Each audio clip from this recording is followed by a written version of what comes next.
Hello and welcome back to my channel. This is Isaac's Reviews and I am the titular Isaac. It has been a little bit since I've made one of these videos. I apologize, but I have been busy.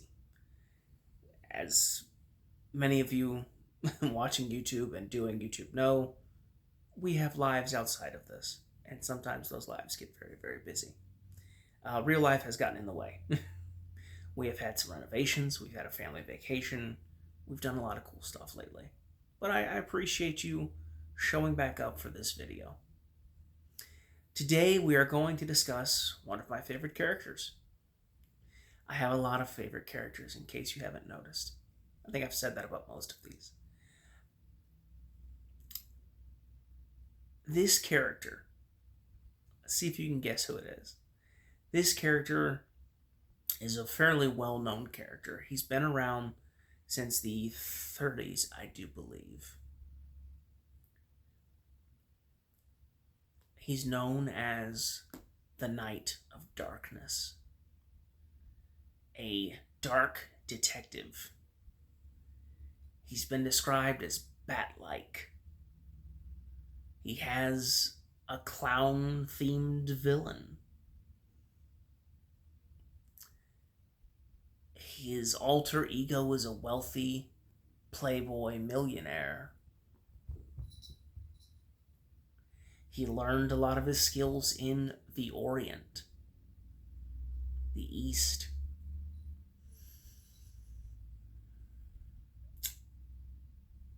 He strikes fear in the hearts of his enemies. That's right, this character is the one, the only, the Shadow. And I know a lot of you were probably thinking that I was going to say Batman. And that's slightly intentional on my part. Batman and the Shadow share a lot of similarities. The Shadow's alter ego, Lamont Cranston, also known as Kent Allard, but for the sake of brevity here, Lamont Cranston, is a wealthy millionaire, playboy, about town. The Shadow is known as the Knight of Darkness. It sounds a little similar to the Dark Knight, perhaps.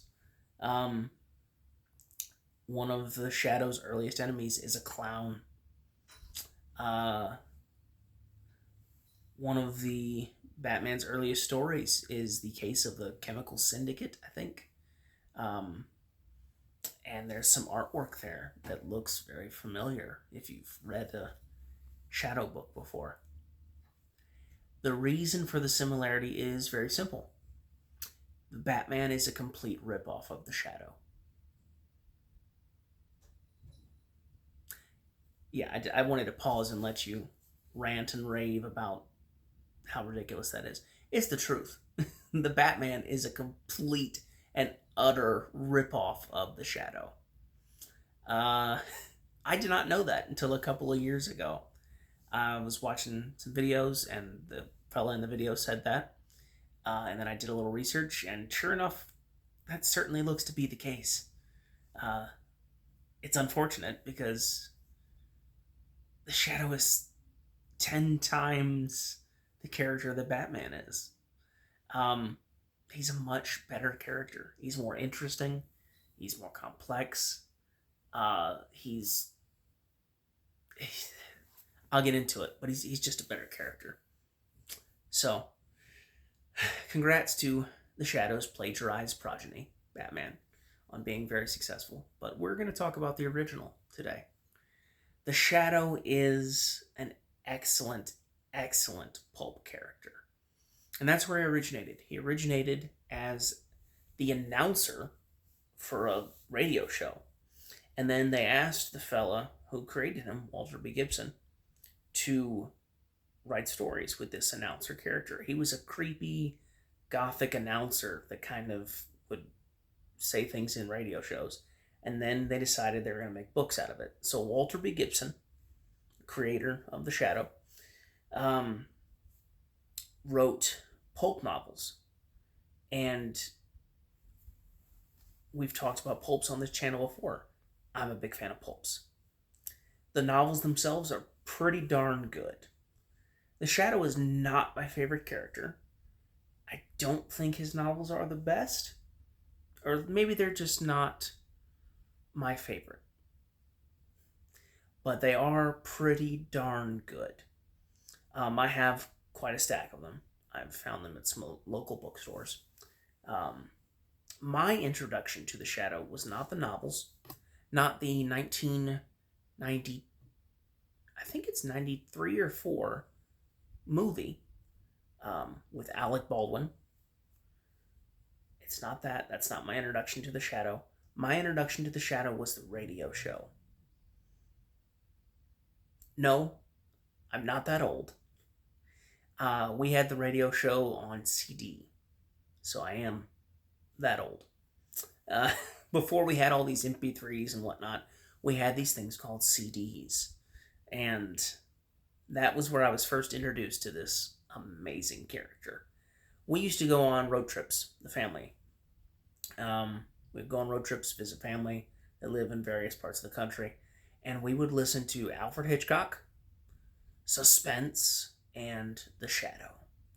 And those were some fun trips. Those were some good stories. The Shadow is an excellent character. He is equal parts avenging angel of justice, equal parts magician, spooky, sinister, almost villainous, except for the fact that he's going after the villains. The Shadow is fear visited upon those who make people afraid. He is a very, very interesting character. And today we're going to talk about a comic involving the Shadow. Today's review is The Shadow, The Death of Margo Lane. Now, for those of you who don't know, Margo Lane was a character that was introduced, I believe, in the radio show. It's a radio show, so there's a lot of talking, and sometimes you need someone to facilitate the conversation. He needs someone to bounce his ideas off of, so he could say things like, no, clearly this is the villain, and here's why, without it just being the Shadow talking to himself. Margo Lane was presented in the radio show as his partner, confidant, maybe more than that. And then that's certainly the angle they went with for some of the comics. Definitely the movie. She's the Shadow's great love. She wasn't in the original books. She was not that important. But later iterations, namely the radio show and beyond, made her very, very important to the Shadow. To this day, when you talk about the Shadow and Margo Lane, people will say, oh, okay, she's his girlfriend. Because that's kind of what she's known as. So, this comic, which is published by Dynamite a handful of years ago, let's see if I can find the date on here.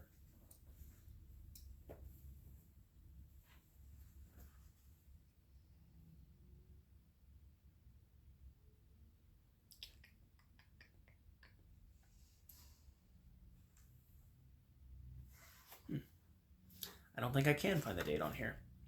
Maybe one of you in the comments can help me with that. Maybe I should have done a little bit more research before now.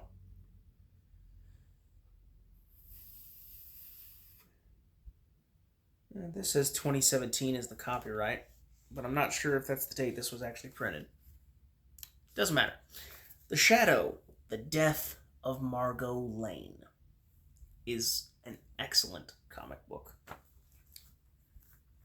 I was introduced to this comic through a YouTuber's recommendation. The YouTuber in question is the Rageaholic. I've discussed him before. I've discussed one of his books on this channel, I believe. And he's a very, very big Shadow fan. If you've watched any of his content, you should know that. And he was talking about Shadow stories and ones that he enjoyed, and he brought this one up. So when I went looking for Shadow stories, I bought it. It is, to put it mildly, an excellent Shadow story. it's got this almost black and white art style with punches of color, right? So it's very muted in color palette. You can see from the cover, the skin is basically white, black, and then he's got these punches of red in here. That certainly seems to be a dominant theme in the comic, is this almost black and white style with these punches of red color. There's some greens, there's very vibrant punches of color. It's an excellently colored and rendered comic book. Graphic novel for all of you comic snobs out there. It's a comic book, and it's very, very good. It was written by Matt Wagner. The main artist on here, let's see if I can find the main artist. Colored by Brandon Wagner. Let's see, lettered by some studio. Written and illustrated by Matt Wagner. Okay, so Matt Wagner is the main illustrator. Cool. Man's a heck of an illustrator. Like I said, it's got this beautiful, almost black and white style with these punches of reds. Excellently drawn. Looks pretty. But let's talk about the plot. So, the villain of the piece is the Red Empress. And for those of you who haven't joined my channel before, as this video goes on, I will spoil basically the entire plot of this comic book. So if this has you intrigued, stop the video, go read the comic, come back and you can see my review of it. But I'm going to treat this like you may or may not have read the comic book and give you most of the details. I won't give you all of them, but I will give you most of them. The villain of the piece is the Red Empress. Shi-Wan Khan is dead. The Empress is responsible for a crime wave. So, Lamont, also known as Kent, and Margo travel to... Where did we travel to? We traveled to China, Indonesia, and various other places on their way back to New York when they're attacked on a boat. So, Lamont Cranston and Margo Lane notice this crime wave. So they go and they're investigating. And their investigation leads them to various places. They're investigating gangs and whatnot. And this investigation leads them to various places. They get attacked on a boat by some more criminals. Let's see. They end up fighting, and the Shadow hypnotizes one of the criminals. Hypnotizes multiple ones. And they end up killing each other. He's using ventriloquism and hypnotism and saying, "I'm over here," and they end up shooting each other. Let's see.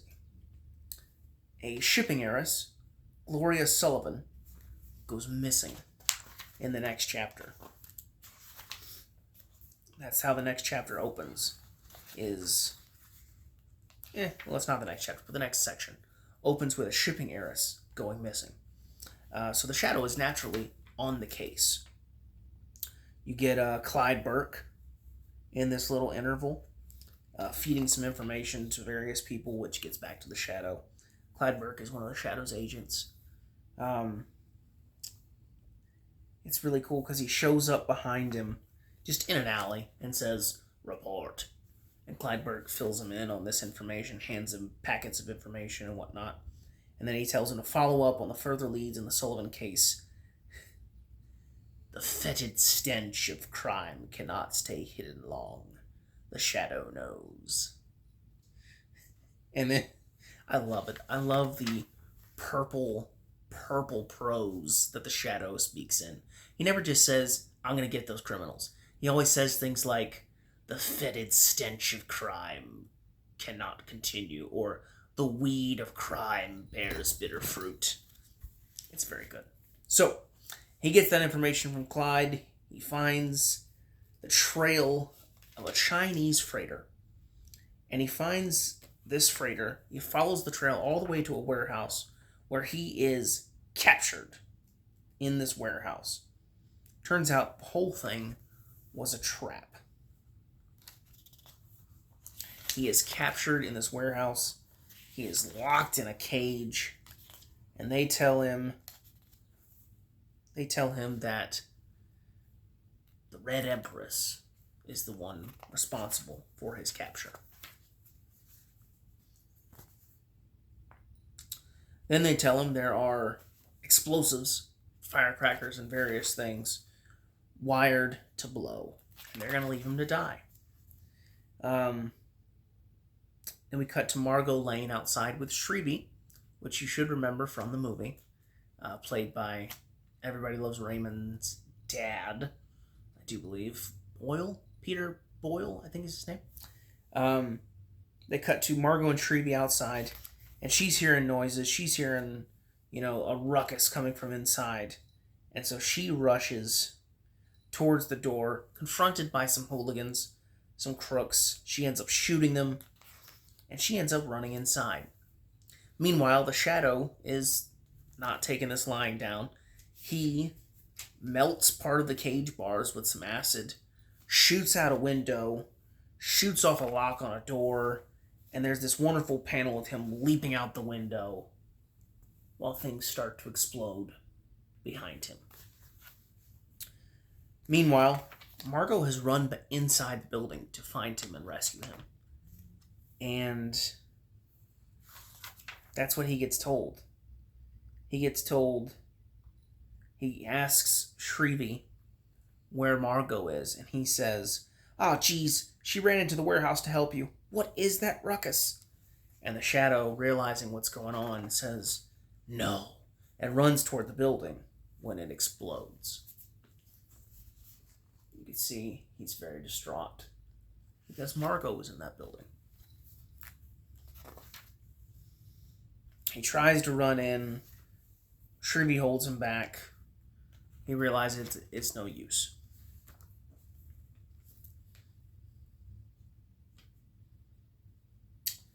So then the next little bit is the Shadow grieving. He goes to the morgue. There are bones left, but no body.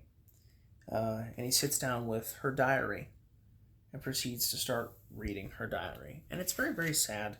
It's a panel that, I don't know, it makes me feel sad. It makes me feel like he's going to sit there and read the diary of a woman he loved and be very, very sad about it.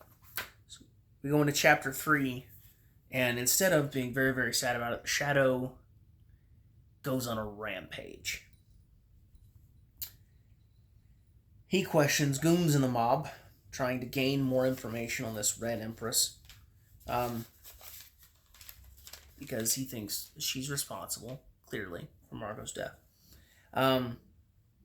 He and some of his associates, right, so he questions the mob. There you go, there's him questioning the mob, shooting various mob members. He and his associates, his agents, find their way to the Shanghai Cafe. And they fight their way inside. It's not much of a fight. Apparently his associates are quite skilled. They fight their way inside. They wander down to the basement. And they are looking for information on who killed Margo and where that person is. And they're attacked by a gang of thugs. Of course, they fight the thugs and win because, of course. And the way they win is once again the Shadow wreaking bloody, bloody vengeance on these people. And there's a panel in here. Try to bring it up to the camera. Where his cohorts look very concerned for, I don't know, the level of violence, perhaps, that the Shadow is dealing with this. He almost shoots a young teenager. Now, to be fair, a teenager is involved in a life of crime and would have beaten him to death with a bat. But he doesn't. He doesn't shoot him. He gives him a warning, and then he tells him to run home and not participate in these crimes anymore. And then there's this great full page splash of the shadow, this back to the camera, as it were, laughing. And that's what I'm talking about. When I talk about the art in this book, that is gorgeous. I'm loving it. It's quite excellent. All right, then we get into the next chapter. I'm kind of trying to go quickly because this is a long book. So the shadow goes to see Roy Tam, which you may again remember from the movie. What follows is a kind of a counseling session of sorts. The shadow leaves feeling much better and reinvigorated. So he goes and he talks to Roy Tam and asks him to kind of evaluate his mental state. And they discuss various things. How he does what he does, justice. And he appreciates his friend's advice. And he leaves feeling ready to do what he does. The next scene is a classic shadow scene. He questions a harbor master named Abner Schmidt. And again, panels. Oh, just gorgeous. It's him with lightning behind him, looming above Abner Schmidt, and questioning him about the ship, the freighter that's docked. Questions him, hypnotizes him, and then Abner panics and runs up to the roof. He tries to shoot the shadow, but the shadow grabs his arm. Abner backs away and slips off the roof, screaming as the shadow tries to save him but can't. But the shadow has another lead, so he goes to track down this lead in his, not gyrocopter, he's got an airplane in this version. And he's flying that plane looking very, what's the word I'm looking for? Enemy ace, very, very old fighter pilot type of look. Parachutes onto the freighter where he pulls out his classic hat and cape. And proceeds to skulk about the freighter, trying to figure out where to find this Red Empress. He finds her. He discovers the Red Empress on the freighter. She seems to know the Shadow's real name and some of his aliases.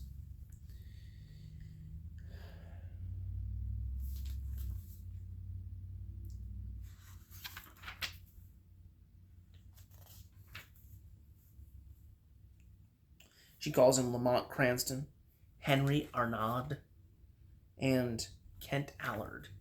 And then she says, oh, you're the Shadow. And the reason I know who you are is because I am Zu Kanum, the daughter of Shiwan Khan. Shiwan Khan's daughter is the villain of this particular piece. The Red Empress. She monologues and then reveals her newest torment. Her mission is one of revenge. And this is kind of playing off of some of the knowledge you might have of the Shadow from popular culture. The movie in the 90s, the villain was Shiwan Khan. This is kind of playing off the idea that you might know who that is. Shiwan Khan's daughter, in case you didn't know, the villain in that movie didn't die at the end, but went to an insane asylum. And then she goes on and says that, yeah, he's died since then. And she loved her father, and now she's looking out for revenge on the man that destroyed her father. She brings out this ninja-looking woman who's masked and garbed, and you start to wonder who this is. The suspense builds for an instant before it's revealed that this ninja woman is Margo Lane. Margo was not dead. We thought she was. The Shadow grieved her, but she was not dead. Manipulated and brainwashed by drugs and hypnosis and torture, Margo strikes. She leaps at the shadow, calling him the defiler, the enemy. He's a demon. And her mission is to kill Yingko, this shadow. The shadow is forced to fight the woman he loves. The Red Empress summons minions and the shadow kills them. And Margo seems to recover somewhat after the shadow grabs her, and I don't know if he's hypnotizing her or trying to break her out of her hypnosis. He kills these minions. The Red Empress runs. There's more gunfighting. Margo's been knocked down at this point. She's kind of out of the fight for a moment. And then the Red Empress grabs her. And we think that this is going to be the end of it. This is the end. Surely, this is where he bargains for his love. The shadow doesn't bargain. He sees his love,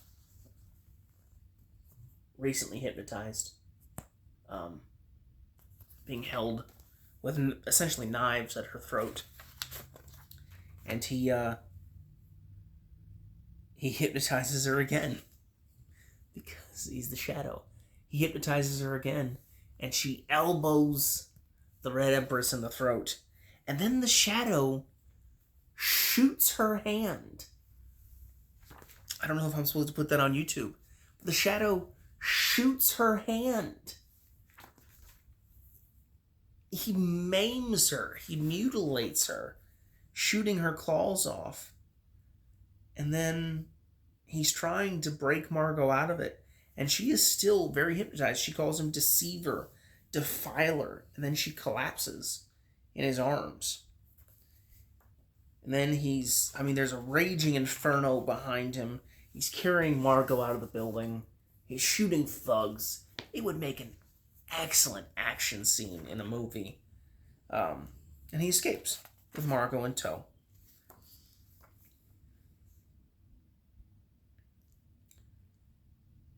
He dives overboard. He's picked up by a plane. And he's escaped. Instead of comfort, in the weeks that follow, the shadow, instead of comforting her, instead of holding her, instead of telling her things will be okay, he seeks to hypnotize her again. He's walking her through things. He's trying to unwind the tangled mass that is her mind. Remember, she's been brainwashed and hypnotized for months, and he's trying to unscramble her brain. And she describes this as torturous, as incredibly painful. Because again, the book starts out, we're reading Margo's diary, so we're getting her thoughts on things, and she describes it as torturous. Instead of comfort, the shadow seeks to untangle her mind, and she eventually tells him to stop. She tells him that she's grown to resent him for this. And then after arguing with him, telling him that she resents him, she leaves him.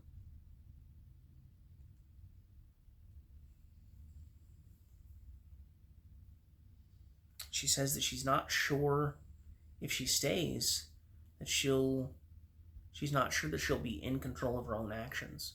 She will never know if it's the shadow's will or hers. And so she leaves him. And it's very, very sad. He sits and grieves. But then he goes back to work. Because that's what he does. He's the shadow. He goes back to work.